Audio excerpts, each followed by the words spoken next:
Voter మహాశయులారా, ఒక్కసారి ఆలోచించండి. Vote సామాన్యుని ఏకైక వజ్రాయుధం.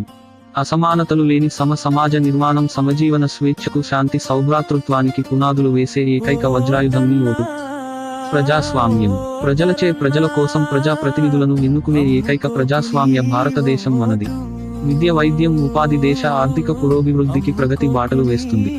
అర్హులకు సంక్షేమం, బడుగు బలహీన అట్టడుగు అణగారిన వర్గాల అభివృద్ధికి బాటలేస్తుంది. అనర్హులకు సంక్షేమ ఫలాలు దేశ ఆర్థిక పతనానికి దారి తీస్తుంది.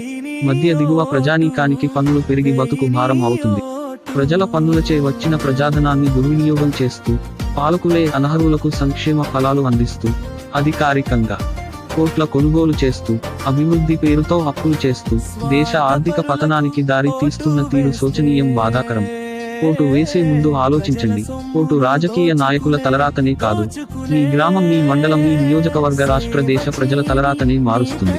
ఓటు ప్రజా ప్రయోజనాలకు, పల్లె పట్టణ ప్రగతికి, దేశాభివృద్ధికి, భావితరాల భవిష్యత్తుకు బాటలు వేస్తుంది.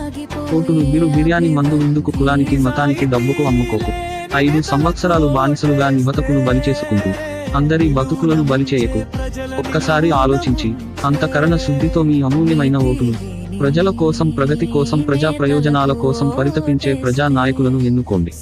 సమాజమే దేవాలయం, ప్రజలే దేవుళ్లుగా భావించే నీతి, నిజాయితీ, సమర్థత గల నిస్వార్థ సేవా భావంతో సమాజానికి సేవ చేసే నాయకునికి మీ ఓటును సద్వినియోగం చేసి ఆమోదం తెలపండి. ఇట్లు స్పందించే హృదయం. డాక్టర్ మంద భాస్కర్ యాదవ్, సహజ కవి, సామాజిక రచయిత, తెలంగాణ రాష్ట్ర ప్రభుత్వంచే ఉత్తమ సాహిత్య అవార్డు గ్రహీత, తెలంగాణ సాంస్కృతిక కళాకారుల సంక్షేమ సంఘం మరియు తెలంగాణ యూట్యూబర్స్ వెల్ఫేర్ అసోసియేషన్ వ్యవస్థాపక అధ్యక్షులు.